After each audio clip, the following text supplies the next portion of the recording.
Merci. Bonjour à tous, merci d'être là si nombreux.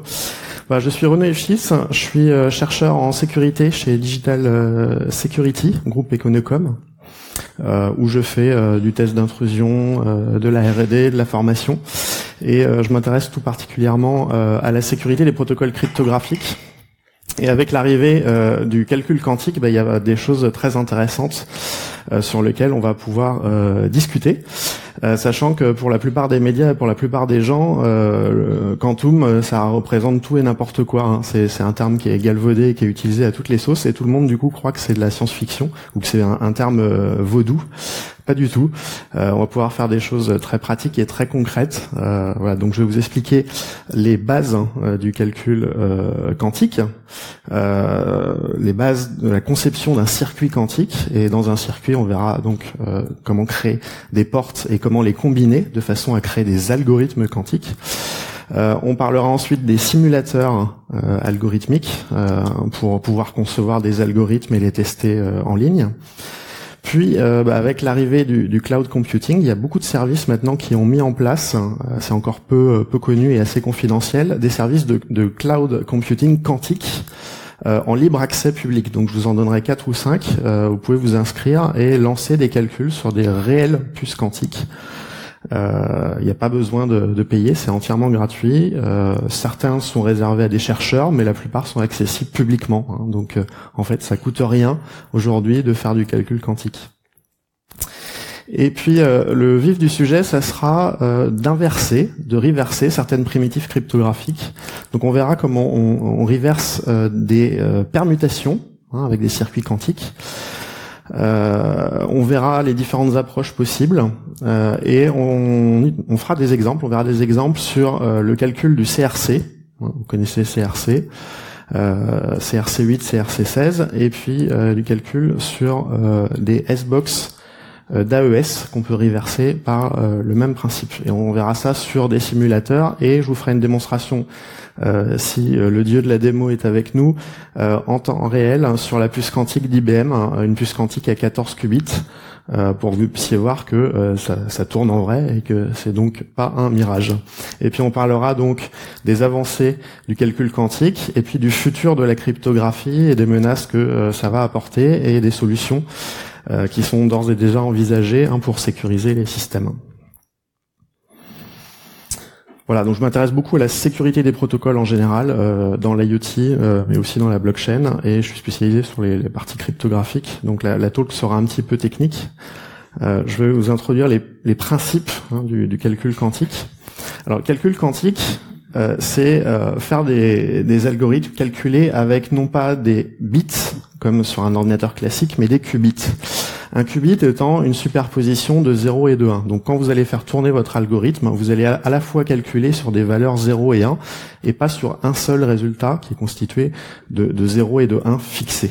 Ce qui permet, en théorie, si on simplifie un petit peu les choses, de calculer sur plusieurs valeurs en parallèle. C'est pas exactement ce qui se passe, mais ça revient à ça. Donc, grosso modo, vous pouvez dire qu'une variable, c'est une superposition de 256 variables. Vous faites tourner votre algorithme, et vous avez votre algorithme qui a tourné sur les 256 variables en une seule fois, en une seule exécution. Donc ça permet d'améliorer évidemment la rapidité des algorithmes, puisqu'on calcule en parallèle de façon transparente sur 2 puissance n valeurs si on possède n qubits. Voilà. D'un point de vue mathématique, on peut représenter après les qubits sous forme de vecteurs colonnes, 0, 1. Faut voir ça comme une base, donc une base, soit une base avec des valeurs complexes de deux vecteurs qui sont orthogonaux, 0 et 1, et donc une composition de ces deux valeurs-là. Soit voir un qubit comme un vecteur unitaire sur une sphère qu'on fait tourner. Et c'est un peu plus simple de le voir comme ça. Autrement dit, la valeur 0 sera le vecteur unitaire qui est vertical. La valeur 1 sera le vecteur unitaire qui est vertical mais opposé. Et une superposition des deux, ça sera quand le vecteur il sera horizontal. Et quand on va le mesurer, on va le forcer on va projeter en fait ce vecteur sur l'axe vertical, donc on va le forcer à prendre une valeur 0 ou 1 lors de la mesure, mais lors du calcul, en fait, il est orthogonal, et donc il est sur une superposition des deux valeurs. Alors, quelques principes à connaître avant de commencer. Pour des raisons thermodynamiques, en fait, quand vous faites un calcul quantique, vous manipulez des données qui sont en état de superposition. C'est-à-dire que le principe de la physique quantique, c'est qu'une particule n'a pas de caractéristiques physiques jusqu'au moment où vous la mesurez. En fait, c'est la mesure qui lui donne des caractéristiques physiques. Mais quand une particule est créée, elle est dans une superposition d'états autant sur sa vitesse que sur sa position, et c'est le fait de lui mesurer qui va forcer la particule à prendre une position, à prendre une vitesse, à prendre un spin, à prendre une polarisation. Et donc tout va être, on va dire, le sort de la particule est jeté à partir du moment où vous faites la mesure. Mais avant, il n'y a pas de données physiques, il n'y a pas de caractéristiques physiques à proprement parler de ces particules-là. Donc en fait, on travaille sur des particules qui sont dans un état de superposition, et l'état de superposition, c'est un état qui est très fragile, et il faut pas évidemment que vos particules interagissent avec des particules d'un environnement extérieur, par exemple avec du gaz, avec des champs électromagnétiques, avec de la lumière, etc. Sinon, votre état se détruit, et puisqu'en fait, il y a du calcul quantique naturel qui se fait avec d'autres particules qui sont dans un état que vous connaissez pas. Donc du coup, notre environnement de calcul, c'est un environnement de calcul qui est complètement fermé. Pas d'échange avec l'extérieur, donc pas d'échange d'énergie, pas d'échange de matière, et comme il n'y a pas d'échange d'énergie, il faut pas que votre calcul, votre environnement produise de la chaleur, parce que vous pourrez pas l'évacuer. Inversement, vous pouvez pas faire venir de la chaleur ou du froid de l'extérieur pendant le calcul. Donc vous avez un environnement de calcul qui est complètement isolé, et pour des raisons thermodynamiques, en fait, comme il est complètement isolé, toutes les opérations que vous allez faire n'absorbent pas d'énergie et n'expulsent pas d'énergie. Donc toutes vos opérations vont être réversibles. Et c'est ça vraiment le paradigme du calcul quantique, c'est qu'on va effectuer que des opérations réversibles uniquement. Et c'est un champ de recherche qui est extrêmement grand. C'est d'arriver à faire de la programmation, à construire des algorithmes avec que des primitives réversibles. Donc en théorie, un ordinateur quantique ne consomme rien, à part que on est obligé d'avoir de l'énergie pour l'isoler de l'environnement extérieur. Typiquement, soit le refroidir, par exemple, dans le cas où on utilise de la matière, soit utiliser de la lumière, parce que la lumière interagit qu'avec des sources qui sont corrélées. Donc on a quand même besoin d'énergie, mais on a besoin d'énergie plus pour l'isolation du système que pour le fonctionnement du système en lui-même. Alors ensuite, on utilise donc que des opérations qui sont réversibles, et ces opérations-là, on va appeler ça des portes. Et avec une composition de ces portes-là, on va pouvoir construire des algorithmes. Alors la porte la plus simple, à part la porte qui fait rien, c'est la porte qui tourne sur l'axe des X, le qubit quand on est sur la sphère de blocs. Et donc c'est l'équivalent d'un nom, simplement, en logique booléenne classique. Ça s'appelle la porte X, c'est la rotation sur l'axe des X de pi radian, et donc c'est un nom logique qui est effectué sur le qubit. Et évidemment, si vous effectuez 2 fois cette rotation de pi radian, vous avez une rotation de 2 pi radian, donc en fait vous revenez exactement au même endroit, ce qui fait que cette porte est son propre inverse. Quand vous composez 2 fois l'opération, vous avez son propre inverse. La plupart des portes d'ailleurs quantiques sont leur propre inverse, pas toutes, mais la plupart. Ce qui est assez pratique, on le verra. Autre porte qui est très pratique, c'est la porte d'Adamar, porte qu'on nomme H en général, qui permet de mettre un qubit dans un état de superposition. Par défaut, vos qubits au début sont dans un niveau bas d'énergie, ils sont pas excités, donc ils sont tous à 0. Il faut bien à un moment changer les entrées avec la valeur qui nous intéresse de l'entrée dans le circuit, et donc soit les mettre à 1, les mettre dans un état excité, soit les mettre dans une superposition d'états. La porte H permet de mettre le qubit donc de manière horizontale, et donc de le mettre dans une superposition d'états à la fois 0 et 1, c'est-à-dire que quand vous allez le mesurer, le qubit, il va 50% du temps valoir 0 et 50% du temps valoir 1. Donc c'est une porte assez importante, puisque c'est celle qui permet le parallélisme au final dans les calculs quantiques. Et enfin, la dernière porte qui va être intéressante, là on a vu que des portes à une entrée, une sortie, qui sont toutes réversibles. Il faut bien des portes qui permettent de prendre plusieurs entrées pour les combiner, sinon on fait des calculs que sur un qubit. Et cette porte un peu universelle qui va permettre de combiner des qubits entre eux, c'est la porte C-note, contrôlée de note. qui permet en fait sur 2 entrées et 2 sorties, parce que pour des raisons encore une fois de réversibilité, pour qu'une porte soit réversible, il faut qu'elle ait autant d'entrées que de sorties. Autrement dit, les portes classiques comme et ou n'existent pas parce qu'elles ont 2 entrées et une sortie. Donc c'est soit vous avez une entrée et une sortie, soit vous avez 2 entrées et 2 sorties, soit 3 entrées, 3 sorties. La porte contrôle L-Note, c'est une porte assez simple qui en fait regarde le premier qubit, et si le premier qubit de cette porte-là est vrai, vaut vrai, à ce moment-là, elle fait un non logique sur le deuxième qubit. Donc c'est un si, non, autrement dit, contrôled note. Et ça se note comme ceci, sachant que le qubit de contrôle, c'est celui-ci, et le qubit cible, c'est celui-ci. Donc on fait un non, autrement dit, on applique la porte X sur le second qubit si le premier vaut 1. Voilà, et puis un qubit éventuellement qu'on peut introduire, mais qui est un petit peu artificiel, c'est une porte qu'on peut introduire qui est un peu artificielle, c'est la porte swap qui permet d'échanger 2 qubits. Vous voyez bien qu'elle est réversible aussi, parce qu'échanger 2 qubits et l'échanger 2 fois, ça revient à retrouver la même chose. Mais c'est une porte un petit peu artificielle, on verra pourquoi. On peut utiliser des portes CNOT à la place. Ce qui est intéressant, c'est d'avoir un jeu de portes qui est universel, c'est-à-dire qu'avec un minimum de portes possibles, vous pouvez implémenter tous les algorithmes. Et on verra que en général, la porte poly X et la porte CNOT sont suffisants pour faire à peu près ce qu'on veut, en utilisant éventuellement la porte d'Adamar pour mettre dans un état de superposition les entrées et pour faire notre calcul. Alors quels sont les challenges et les difficultés du calcul quantique ? Déjà, vous pouvez pas copier un qubit comme vous copierez une variable dans un programme, parce que quand vous faites une copie, en fait, ça sera uniquement avec la porte CNOT que vous allez pouvoir copier, et donc vos qubits restent liés. On appelle ça un état d'intrication. Autrement dit, on peut pas faire de copie d'un état quantique. Soit on mesure le qubit et on le détériore puisqu'on force sa projection sur un axe et on le force à être à 0 ou 1 et donc il est plus dans un état de superposition.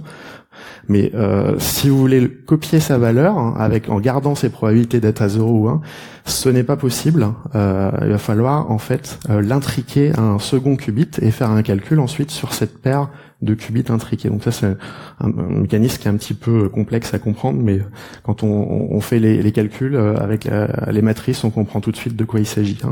On n'a pas d'indépendance entre les différents vecteurs des qubits. Voilà, simplement.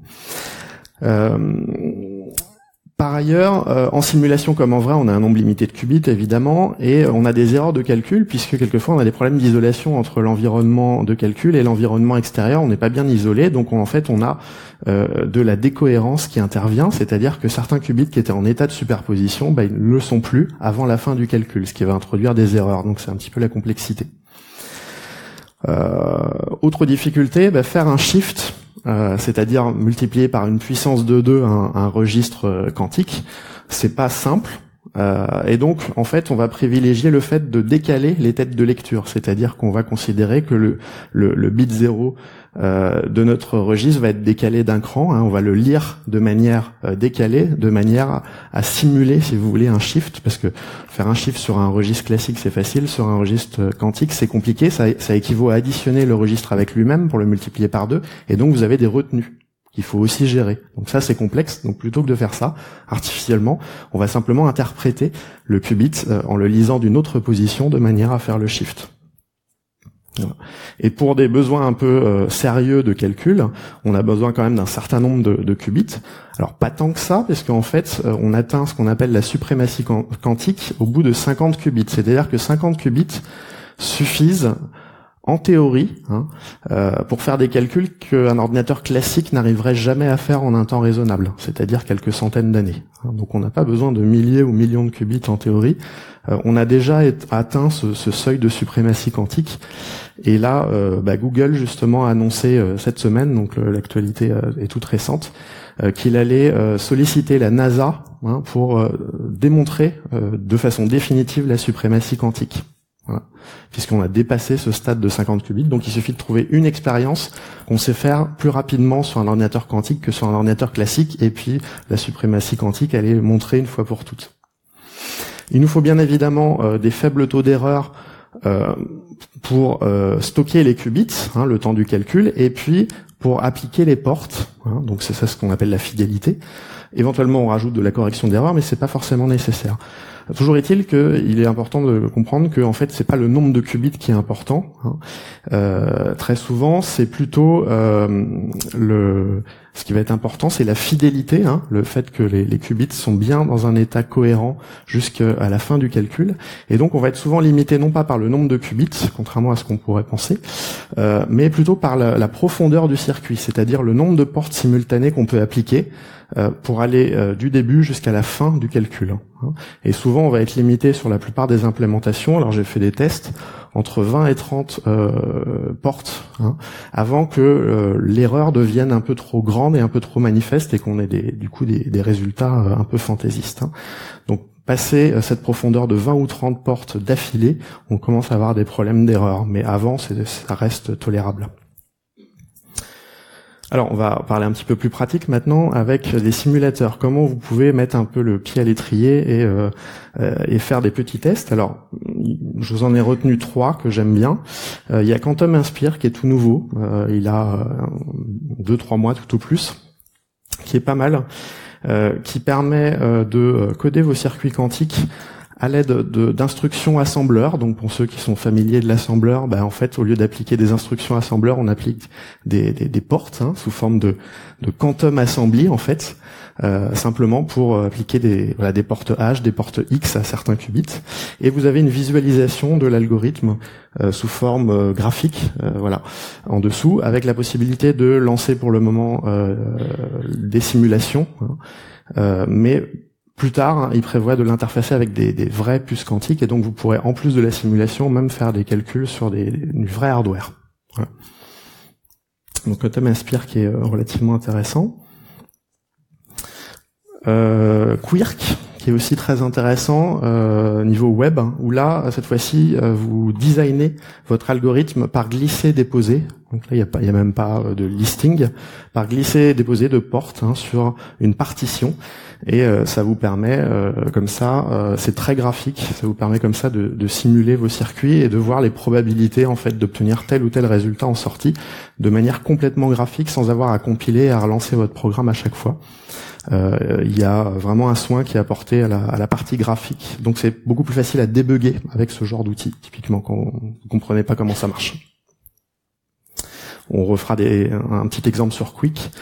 Et puis, si vous voulez faire du calcul quantique dans les transports en commun, vous avez la version mobile sur Android, par exemple, hein, Quantum Circuit Simulator, hein, si vous êtes pressé de faire quelques expérimentations sur votre téléphone. Voilà, typiquement, donc ici, on a fabriqué un circuit très simple où on met le premier qubit dans un état de superposition. Vous aurez reconnu la porte d'Adamar, et ensuite on fait un contrôlé de notes avec le second.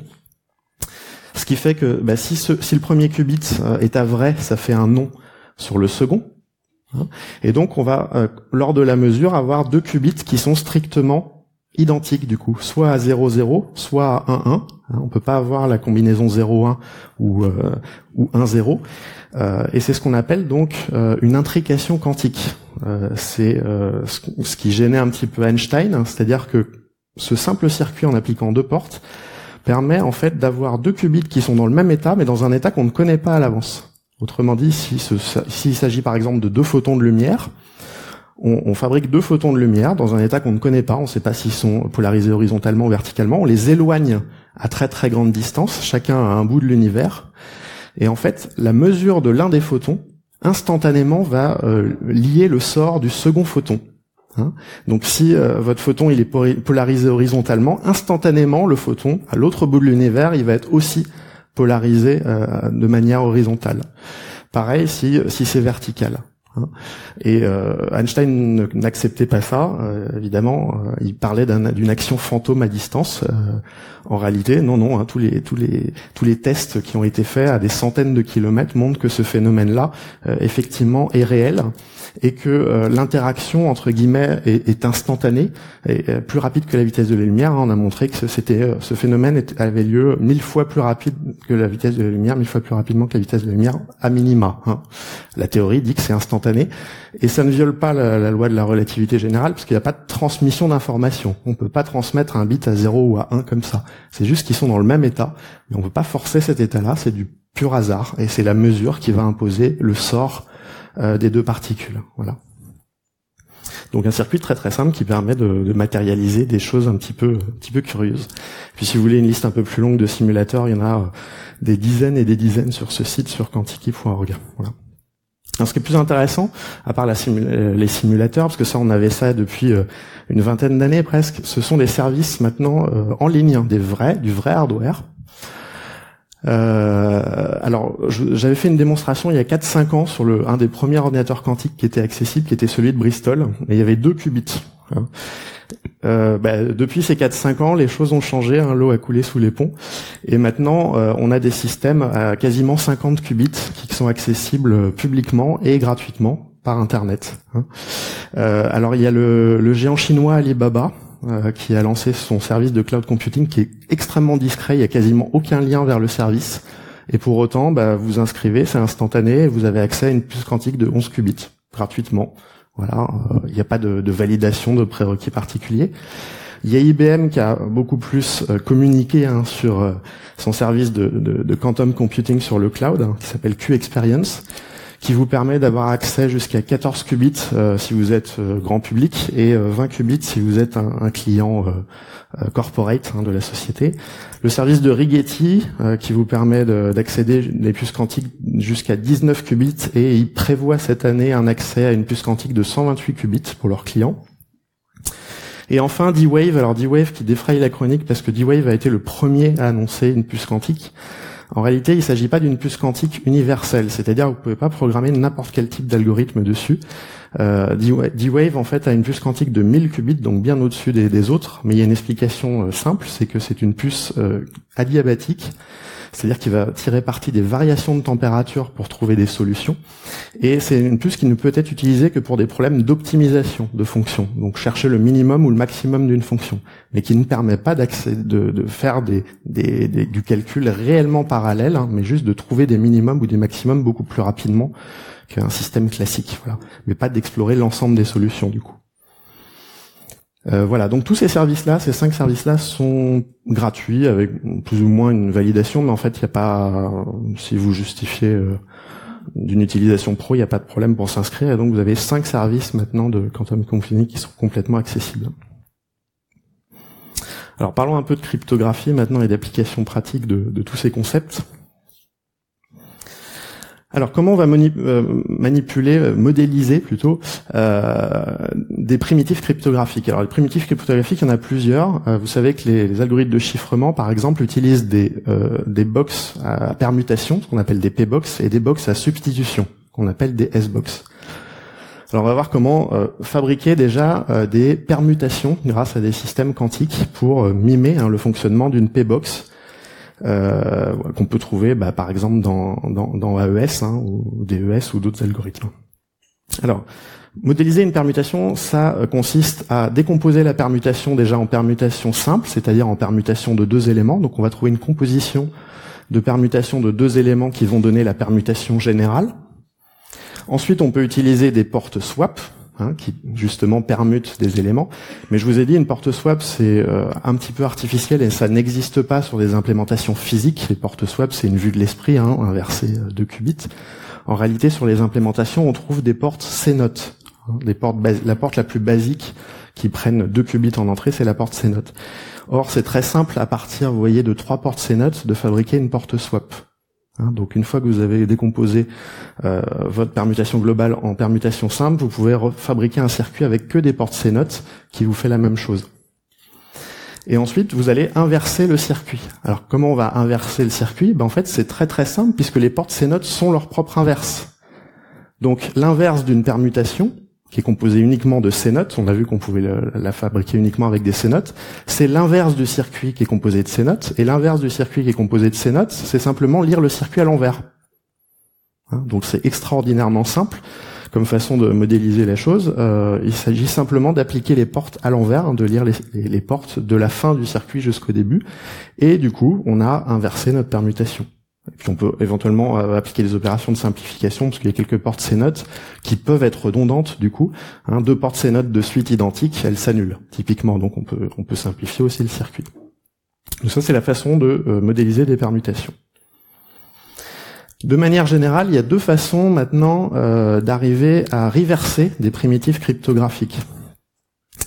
Une première approche qui est proche de celle qu'on vient de voir, qui consiste à créer un circuit réversible à partir d'une primitive cryptographique et ensuite le lire à l'envers, l'exécuter à l'envers de manière à inverser la primitive cryptographique. On a quand même deux difficultés à ça, c'est que la plupart des primitives cryptographiques, déjà, elles sont pas réversibles.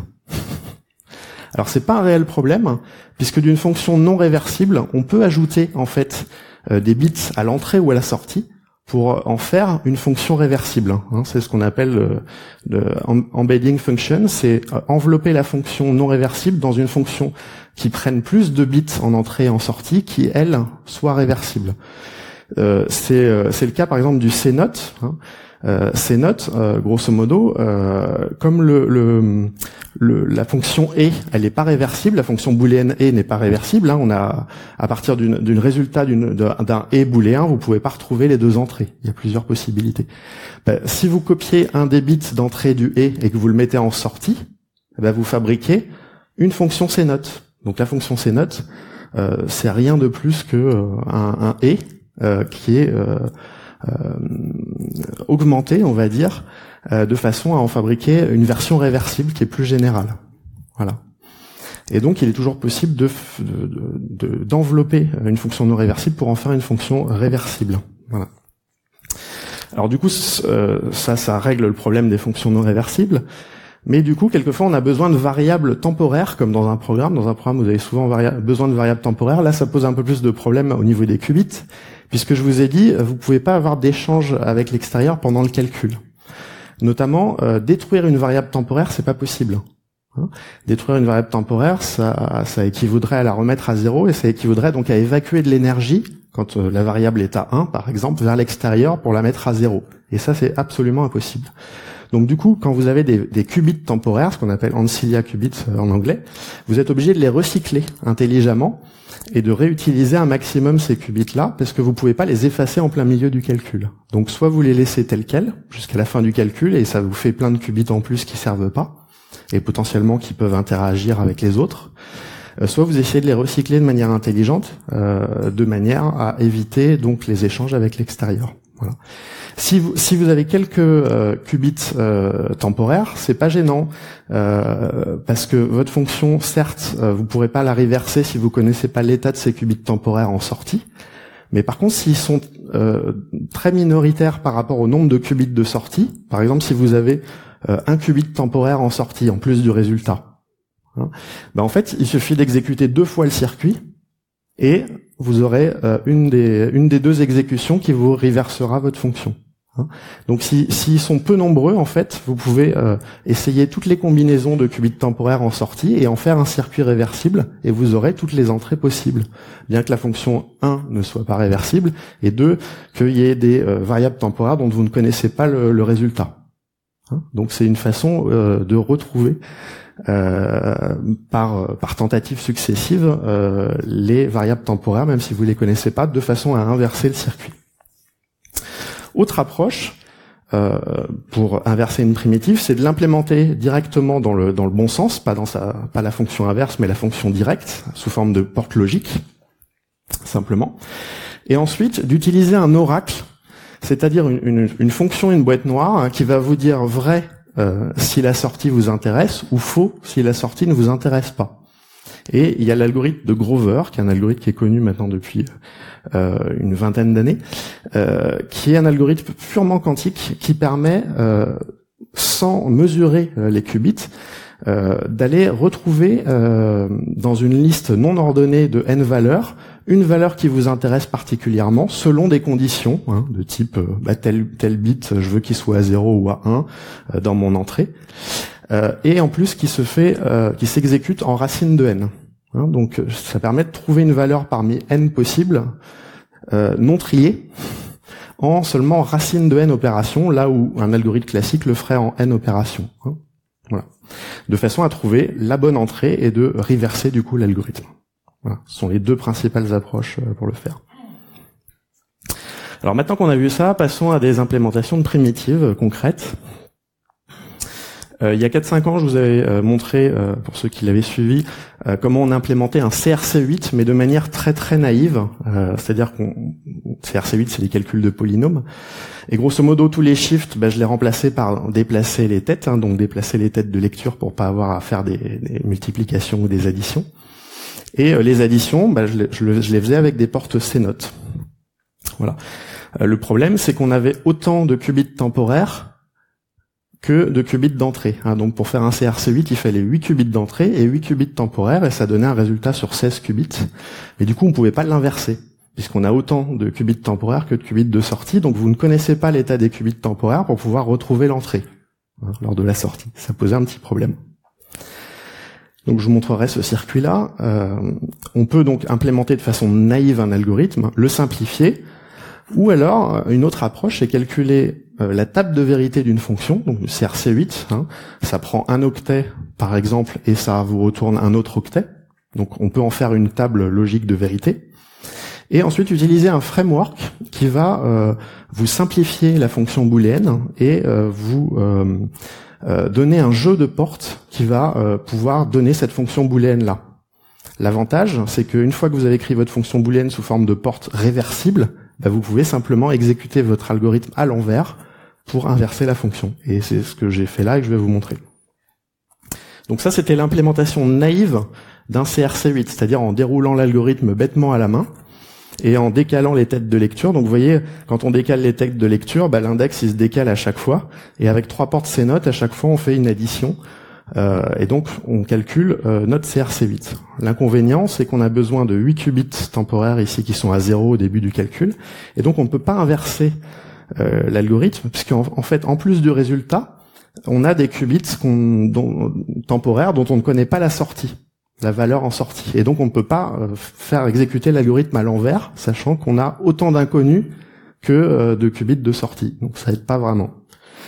Mais c'est une façon jolie de le faire. Vous voyez, en plus, géométriquement, c'est assez régulier. De manière plus intéressante, donc, maintenant, on prend une table de vérité de la fonction CRC8 et on utilise un framework pour faire du calcul réversible. Donc, c'est une Reversible Computation Framework. Et il y a notamment RevKit qui est développé qui est développé à Lausanne. Vraiment le truc local qui est très intéressant pour faire du calcul réversible et calcul quantique, qui prend notamment en entrée soit des circuits et qui va les simplifier, soit de manière plus intéressante qui prend des tables de vérité et qui va fabriquer par synthèse des circuits réversibles produisant ces tables de vérité, voire même qui est capable de vous envelopper votre fonction non réversible pour en donner une fonction réversible. Et vous avez même des stratégies qui vont vous donner, qui sont déterministes et qui vont vous donner, s'il existe, le circuit optimal qui va donner votre résultat. Alors voilà, en fait, après un petit peu de développement et de calcul, il faut quand même quelques heures de calcul pour le trouver. Voilà le circuit optimal, donc il est composé de 12 portes C-notes, qui permet de calculer un CRC8, mais comme toutes les portes C-notes sont des portes réversibles, vous pouvez calculer l'inverse du CRC8 simplement en exécutant le programme à l'envers. Donc là, il est déjà écrit à l'envers, c'est-à-dire que ce programme quantique ici, qui est composé de 12 portes C-notes, calcule l'inverse d'un CRC, et en l'exécutant à l'envers, vous calculez votre CRC. Alors CRC, c'est pas un hash cryptographique, on est d'accord, on sait l'inverser depuis longtemps, sauf qu'on sait l'inverser en examinant ses propriétés arithmétiques et mathématiques. Là, j'ai pas du tout examiné ces propriétés arithmétiques et mathématiques, j'ai utilisé une méthode générique pour inverser une primitive. Donc c'est complètement une autre approche que celle qui est connue. Donc là, c'est le circuit en quantum assembly. Quand on le visualise, voilà à quoi il ressemble. Donc ça, c'est dans Quantum and Sphere. Donc voilà le circuit en 12 portes qui reverse le CRC8 ici. Comment je l'utilise ? Je mets en fait une sortie de CRC8, je mets le résultat d'un CRC8 en entrée, j'ai mon circuit d'inversion ici, et ensuite je fais des mesures de tous les qubits en même temps, de manière à avoir l'entrée du CRC8, donc inversé. Et ça, c'est le circuit optimal sur 12 qubits. Et voilà ce que ça donne. Alors, dans un simulateur déjà sans bruit, c'est-à-dire un simulateur parfait où il y a pas de décohérence quantique pendant le calcul. Donc vous voyez ici, j'ai inversé en fait la sortie 0, 1, 0, 1, 0, 0, 0, 0. Hein, cet octet-là. Donc 8 bits. Et je cherche l'entrée de CRC qui donne cette sortie-là. Et là, le simulateur me trouve que c'est 1, 0, 0, 0, 1, 1, 1, 0. Voilà, 100% des fois, donc la probabilité est de 1 d'obtenir ça en sortie. J'ai inversé mon CRC, ça marche que ça fonctionne, sur un simulateur. Ensuite, on peut utiliser un simulateur, mais avec des conditions de bruit. C'est-à-dire que je mets une probabilité à chaque porte que mon qubit il rentre dans un état de décohérence ou que la porte ne fonctionne pas. Parce que c'est pas parfait, c'est de l'ingénierie physique. Et donc là, j'ai mis un taux d'erreur de 1 millième par qubit et par porte, ce qui est à peu près un taux classique qu'on retrouve sur les systèmes.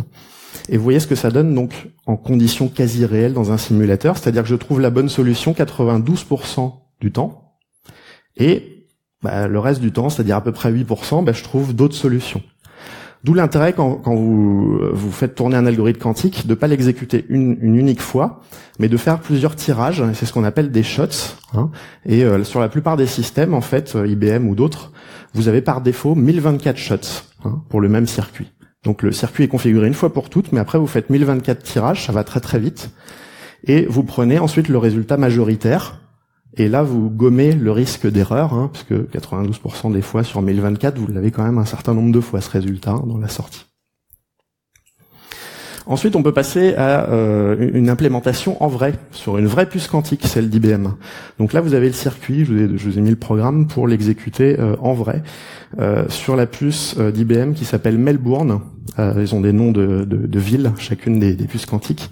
Et Melbourne est une puce à 14 qubits, que vous ne pouvez pas accéder directement par le web, mais par le framework d'IBM. Vous avez un framework open source qui s'appelle QISKit, qui vous permet d'accéder par des API à la puce quantique et d'aller envoyer des jobs et de mesurer. Alors, je vais essayer de le faire fonctionner. Je suis tributaire évidemment de la file d'attente au service. Parce que le service il est pas qu'à moi. Donc, on va essayer de le faire fonctionner en vrai. Donc, les imports, voilà, c'est du Python, le framework. On trace le circuit, voilà. En plus, on a une belle API pour visualiser le circuit. On définit le job. Voilà, et ensuite, on va le lancer. Voilà. Donc là, on a le résultat en simulation, en local. Et là, je soumets le job. Il est en phase d'initialisation chez IBM. Toutes les 10 secondes, ça va normalement rafraîchir. Donc on va avoir un statut, voilà. Là, il est mis en file d'attente, queued. Ça veut dire qu'il y a des jobs devant moi qui s'exécutent. On va espérer que ça va pas durer trop longtemps.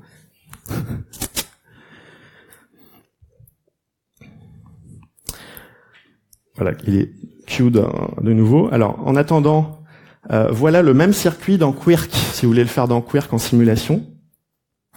Alors, ce qui est intéressant, vous voyez, c'est que je peux déplacer en temps réel mes bits à 1, et vous avez le résultat, l'input correspondant à cet output-là qui est affiché en temps réel ici. Vous voyez ? Donc j'ai inversé 0, 1, 0, 1, 0, 0, 0, 0, et en résultat j'ai 0, 1, 1, 1, 0, 0, 0, 1. Le même exemple, mais en simulation. Sauf que ici c'est très graphique, vous voyez, je déplace et j'ai le résultat en live. Alors, je suis toujours en queued. Le problème de faire la présentation le matin, c'est qu'on a les Américains qui se réveillent et donc qui lancent aussi leur job, et voilà, donc les aléas, mais on va le laisser tourner en espérant que on puisse avoir le résultat. Sinon, le résultat, il est là. Voilà.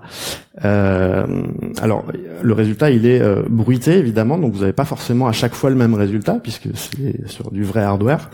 Et vous voyez, le résultat donc est bruité. Il est parmi les premières réponses, mais c'est pas forcément la première réponse. Généralement, la première réponse, c'est que des zéros. C'est un niveau d'énergie bas. C'est-à-dire qu'il y a eu une décohérence, et les qubits qui étaient dans un état excité, à la fin, si le calcul est un petit peu long, un petit peu complexe, ils se mettent au repos, ils se mettent tous à l'état 0. Donc très souvent on a l'état 0 dans les mesures majoritaires qu'on a. Et le vrai résultat, vous voyez, il apparaît quand même dans les top premiers sur une vraie machine. Voilà, mais évidemment faire avec ces contraintes-là, qui sont des contraintes physiques. Alors plus intéressant, là on a reversé un CRC8, mais on peut en reverser plusieurs à la fois grâce à ce système-là. Voilà. Plutôt que de mettre des bits à 0 ou à 1 en output et trouver les entrées, on va mettre maintenant des bits qui sont à 0 systématiquement et des bits qui sont dans un état de superposition. Ici, par exemple, j'ai mis une porte d'Adamar pour dire que ce bit-là, le premier des bits, il est à la fois à 0 et à 1. Pareil ici pour le quatrième, le cinquième, pardon, et le huitième, à la fois à 0 ou 1. Et vous voyez, en fait, l'algorithme m'inverse le CRC et me retrouve les entrées qui donnent donc soit 1, 0 là, ici, ensuite 0, 0, 0, soit 1 ou 0 à cette position, soit 0, 0, soit 1 et 0 à cette position. Et j'ai toutes les entrées ici. Et ce qui est intéressant ici, c'est que là, j'ai mis donc 8 valeurs de CRC différentes, parce que j'ai 2 valeurs possibles là, combinées à 2 valeurs possibles là, combinées à 2 valeurs possibles là, en sortie, et je cherche toutes les entrées donnant ces 8 CRC là. Et mes entrées sont là. Alors ici, vous voyez, c'est kiff-kiff, 50-50, sauf que ce qui est intéressant, c'est que ici, il m'a trouvé une similarité entre toutes les inputs du CRC8 qui vont donner les résultats que j'ai mis en sortie. Il m'a trouvé que ce bit-là était forcément à 0, et ce bit-là est forcément à 0 pour les 8 CRC que je lui ai donnés. Ce qui est pas du tout trivial et pas du tout visible à la main instantanément. Et ça, vous pouvez en plus le voir en live quand vous bougez les portes, ici. Donc vous voyez ici, j'ai aussi deux bits à 0 pour cette combinaison-là. Là, j'en ai que 1, vous voyez. Et donc, ça me permet de faire du calcul parallèle sur plusieurs qubits en même temps. Voilà. Alors, voyons ce qu'on a sur du l'AES maintenant, sur des S-Box AES. Donc les S-Box AES, je vous refais pas le topo, mais grosso modo, vous calculez un inverse dans un corps polynomial, et ensuite vous faites une transformation affine, une multiplication et une addition, grosso modo, pour avoir le résultat de la S-Box d'AES. Alors c'est un peu plus complexe déjà que un simple CRC8, et surtout c'est pas fait pour être une fonction qui est complètement réversible, enfin pas prise individuellement, oui, mais pas dans son ensemble. Et voilà, donc après pas mal de calculs, donc un circuit, alors vous voyez il est tout petit parce que en fait il est composé, il est déjà optimisé, mais il n'est pas optimum, c'est-à-dire qu'on peut trouver sans doute un circuit plus court qui fait la même chose.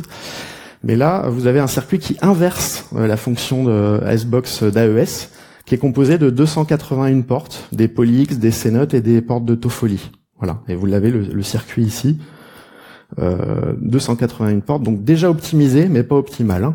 On peut peut-être trouver un optimum. Alors j'ai cherché les optimums en faisant du brute force. L'optimum a au moins 14 portes, donc je sais que l'optimum il est entre 14 et 281 portes, mais en dessous de 14 portes on peut pas trouver. Ensuite, on pourrait penser, dans les autres trucs de crypto qui sont utilisés, le chiffrement XOR, qui est à la base de pas mal de choses, y compris des chiffrements par flux avec AES, certaines variantes d'AES comme AES-CTR, ou le chiffre jetable, simplement de Vernam, qui utilise du XOR.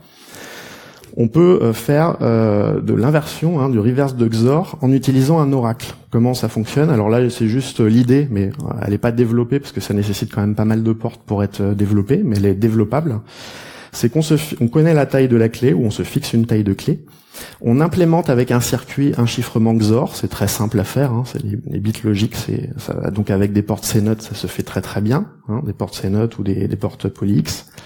Et en fait, on va pouvoir avoir directement les clés candidates en regardant en fait dans les qubits d'entrée, on va chercher à minimiser les octets qui vont avoir un bit de poids fort à 1. Parce que vous savez que quand on vous fait sur un texte ASCII, pardon, je m'exprime mal, sur un texte en ASCII, vous avez le bit de poids fort de tous les caractères qui est à 0, puisque vous êtes en ASCII et pas en ASCII étendu. Donc l'idée, c'est d'utiliser un oracle qui va essayer de chercher que tous les bits de poids fort de l'entrée, dans notre circuit réversible, soient à 0. Pour trouver, en fait, un candidat d'entrée dont la sortie donne un chiffré donné. Et ça, on peut le faire avec un algorithme de Grover. Et notamment, ça divise par 2 la taille de la clé, parce qu'on a vu que l'algorithme de Grover calculait en racine de n l'inversion du circuit. Voilà. Et donc pour terminer, voilà, quelles sont les menaces sur la cryptographie symétrique? L'algorithme de Grover, qui va trouver une clé parmi n en racine de n opérations, donc ça divise toutes les tailles de clés par 2. Autrement dit, par exemple, l'AES 128 est en mesure d'être cassé avec l'algorithme de Grover, puisqu'il serait réduit en fait à un chiffrement sur 64 bits. Et aujourd'hui, on sait casser, c'est le record du monde, du 64 bits. Voilà.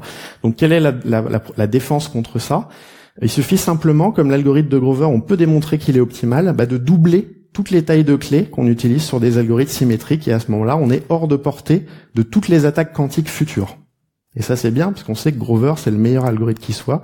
Donc en doublant les tailles de clés, on se protège de toutes les attaques futures. Sur la cryptographie asymétrique, par contre, on a un algorithme qui est l'algorithme de Shor, qui n'est pas quadratique, mais qui est polynomial. Alors, c'est beaucoup plus embêtant. Ça veut dire qu'en fait, cette attaque va être grosso modo proportionnelle au nombre de bits de la clé. Donc, tout ce qui est RSA, tout ce qui est DSA, ECDSA, ECDLP et compagnie, tous les algorithmes asymétriques actuels, grosso modo, si vous doublez la taille de clé, normalement, ça rend l'attaque 10, 100 fois plus complexe, pas avec un ordinateur quantique. Si vous doublez la taille de clé, il suffit en fait d'un circuit 2 fois plus grand pour arriver à casser votre clé. Autrement dit, c'est quasiment linéaire de casser du RSA ou autre. Donc c'est pour ça qu'on considère que toute la crypto asymétrique est cassée et qu'il faut penser à autre chose. Autant la cryptographie symétrique, on sait exactement quoi faire, il faut doubler les tailles de clés et on sait que ça sera suffisant ad vitam aeternam. Là, pour de la crypto asymétrique, tout est cassé, tous les algorithmes classiques, donc utilisés dans TLS, utilisés dans les cartes bancaires, les échanges de clés, tout ça c'est cassé. Donc c'est quand même une mince affaire. Donc il faut utiliser des algorithmes post-quantum cryptographie. Donc voilà. Quand on parle du futur du quantique, vous avez un site qui est très bien, qui s'appelle qubitcounter.com, qui retrace en fait les progressions en termes de nombre de qubits et qui a le record à l'heure actuelle. Donc vous voyez, à l'heure actuelle, c'est Rigetti qui est à 128 qubits et on avait du 72 qubits auparavant par Google. Donc ça date d'août 2018, le record est assez récent. Alors j'avais fait un pari il y a 4-5 ans en disant que la progression aux ordinateurs quantiques allait suivre la loi de Moore. Mais beaucoup de gens étaient très sceptiques en me disant que eux, ils considéraient que ça allait être linéaire. Donc j'ai tracé le graphe. Je crois que c'est à peu près clair que c'est pas linéaire et que c'est une belle exponentielle, la progression en termes de nombre de qubits en fonction de l'année. Je parle évidemment que de Universal Quantum Chip, c'est-à-dire je parle pas d'ordinateurs adiabatiques comme D-Wave, qui sont des faux ordinateurs quantiques. Je parle vraiment de puces quantiques sur lesquelles on fait tourner n'importe quel algorithme, et pas juste des problèmes d'optimisation. Voilà, donc ça ressemble beaucoup à une loi de Moore. Autrement dit, ça va arriver très très vite. Il va falloir changer pas mal de choses niveau crypto. Alors il y a 6 approches qui sont envisagées. Voilà les 6 familles d'approches qui sont envisagées pour remplacer notre crypto. Il y a une conférence quasi annuelle qui s'appelle la PQ Crypto Conférence. Il y aura la 10e édition en 2019. Je crois qu'elle est en Chine, il me semble. La dernière était aux États-Unis. Je crois que la prochaine en 2019 est en Chine, enfin en Asie en tout cas. Le souci, c'est que ces approches, parmi ces approches, il y a beaucoup d'approches qui sont symétriques. Or, on peut pas faire de l'échange de clés symétriques sur Internet, par exemple. C'est un peu compliqué avec un site web d'avoir la clé par un autre canal que le canal Internet. Donc, du coup, il faut chercher plutôt des approches asymétriques, surtout que le symétrique, en plus, on sait s'en protéger vis-à-vis des attaques quantiques. Alors ceci dit, il y a une approche qui est intéressante, qui est assez récente, qui s'appelle NTRU, qui date de 1996, qui est pour l'instant quasiment la seule approche asymétrique connue qui soit résistante aux attaques quantiques. Voilà. Donc vous avez une variante pour le chiffrement et une variante pour la signature. Et il y a pas mal d'organismes de normalisation qui en regardent actuellement ceci. Donc vous avez le site pour voir si ça peut être intégré. Et il y a déjà des navigateurs ou des systèmes de blockchain qui ont intégré des algorithmes post-quantiques. C'est le cas avec Chrome. Chrome a intégré des algorithmes post-quantiques dans ses échanges TLS, justement, pour se protéger des attaques qui vont venir très prochainement sans doute. Voilà, merci à vous. Je vais prendre quelques questions si vous souhaitez.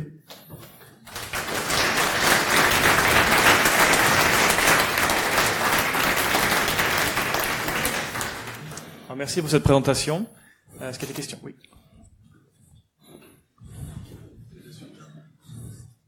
Alors les résultats, ouais, on va regarder si ça a fini. Alors Qt running, voilà, ça y est, c'est sorti. Donc les résultats. Alors où est-ce qu'on a notre résultat? Il est pas tout premier comme redouté, puisqu'on a du bruit. Alors faut chercher 1000 et ensuite 1110. Il est là. Voilà, donc notre résultat est là. Vous voyez qu'il y a pas mal d'égalités, 23, 24 tirages. Donc là, il y a quand même une incertitude quand vous avez des tirages qui sont avec le même nombre, quasiment le même nombre de résultats. 28 fois tel tirage, 26 fois tel tirage, 25 fois. Vous avez un histogramme qui est assez plat et donc vous avez une incertitude. Dans ce cas-là, il vaut mieux relancer le calcul, éventuellement pour avoir un résultat qui se détache un peu plus des autres, parce que là, on voit qu'il y a un phénomène de plateau.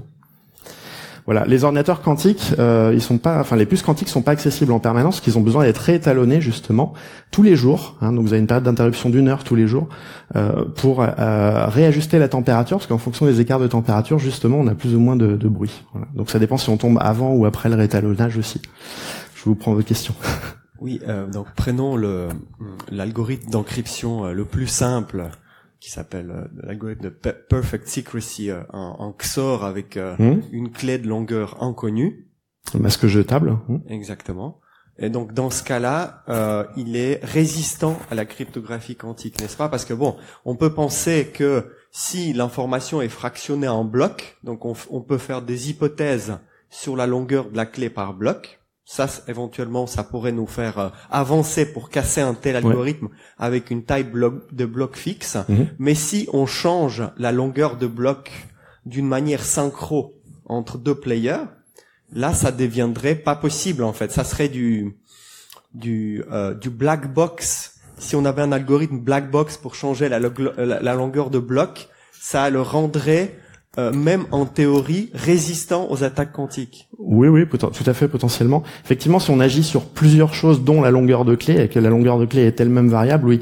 Par ailleurs, le masque jetable est par essence résistant aux attaques quantiques, puisqu'en fait, la théorie de l'information nous montre que quels que soient les moyens dont dispose l'attaquant ou le temps que dispose l'attaquant, en fait, il est capable de retrouver tous les clairs à partir d'un chiffre donné. Donc, il a aucune information sur quel est le bon clair parmi tous. Donc de toute façon, le masque jetable, ça ne remet pas en question sa sécurité. Il a toujours été sécurisé. Simplement, voilà, effectivement, la cryptographie utilise des blocs. Selon le mode de bloc ou selon la taille des blocs, il peut y avoir des attaques qui sont résistantes ou non au système quantique. Tout à fait.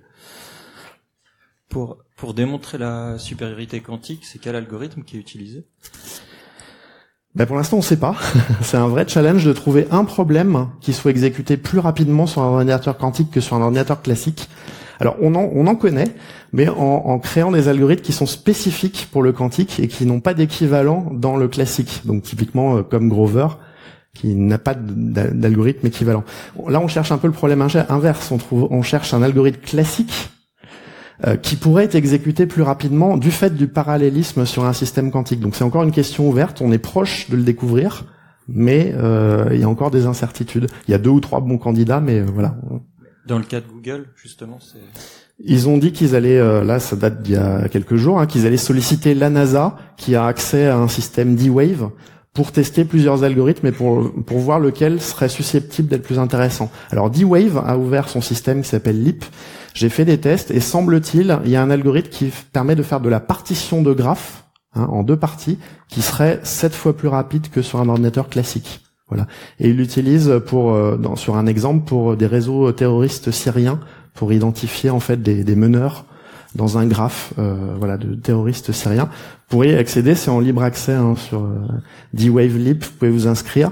Semble-t-il, et revendique une vitesse d'exécution 7 fois plus rapide pour faire cette partition de graphe que sur une puce classique.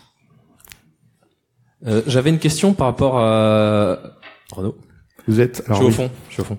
Ce que tu utilises pour à chaque fois inverser l'algo que tu implémentes grâce à des portes CNOT repose essentiellement sur le fait que la porte CNOT ait sa propre inverse. En partie, mais c'est pas obligatoire, ouais. Mais du coup, est-ce que il y a des algorithmes qui peuvent ne pas être implémentés à base de CNOT ? Enfin, est-ce qu'il y a une limitation théorique à l'implémentation de CNOT ? Je connais pas du tout comment fonctionnent toutes ces portes-là, mais en gros, l'idée ce serait de pouvoir avoir un algorithme qui est pas optimisable avec le framework que tu utilises, avec des C-notes, quoi. Et du coup, ça complexifie le calcul de l'inverse. Alors on peut tout faire à partir de portes Hadamard, notes, donc les portes PolyX et C-notes. Donc il y a la généralisation du C-note qui est Toffoli, c'est-à-dire avec 2 qubits de contrôle et 1 qubit cible, ou 3 qubits de contrôle et 1 qubit cible, donc qui permet de fabriquer des portes à n qubits. Ça s'appelle les portes de Toffoli, et toutes les portes de Toffoli peuvent être synthétisées sous forme de portes C-note et de portes de changement de phase. J'en ai pas parlé parce que c'est un peu plus technique, mais grosso modo on peut tout synthétiser à partir de C-note. C'est pas le plus optimal, mais l'avantage du C-note c'est que c'est une primitive qui est présente sur pas mal de puces au niveau hardware. C'est une primitive physique simple à implémenter au niveau hardware, c'est la plus simple. Donc ça reste assez universel au niveau implémentation. Ouais, j'ai une dernière question. Ouais. Vu que l'Europe a investi quelques milliards dans le développement d'ordinateurs quantiques, il y a des scientifiques qui ont dit que ça marcherait jamais parce qu'à une certaine taille, il y aurait un problème de décohérence et qu'il y a une limite physique qu'on ne dépassera jamais. C'est quoi ton avis là-dessus? C'est de la religion ou il y a... Pour l'instant, c'est effectivement de la religion. Il y a des gens qui se disent qu'on va se heurter à une barrière, mais on voit pas pourquoi il y aurait une barrière à un nombre de qubits qui est infranchissable, surtout vu les progrès qu'on a fait. Il y a 5 ans, on disait qu'on pourrait pas dépasser quelques qubits, enfin une dizaine de qubits, et on en est à pas loin de 128. Alors, il y a quand même quelque chose à relativiser, c'est quand on a, par exemple, 128 qubits, on peut pas faire interagir chacun des 128 qubits avec chacun des 128 autres. Hein. Il y a ce qu'on appelle des circuits de couplage, parce que les qubits sont proches physiquement les uns des autres, et un qubit ne peut interagir qu'avec ses voisins. Donc en fait, faut transformer notre circuit quantique en une réalisation physique en trouvant un mapping entre les qubits logiques et les qubits physiques. Quel qubit physique on va utiliser parce qu'il est proche de tel autre qubit physique.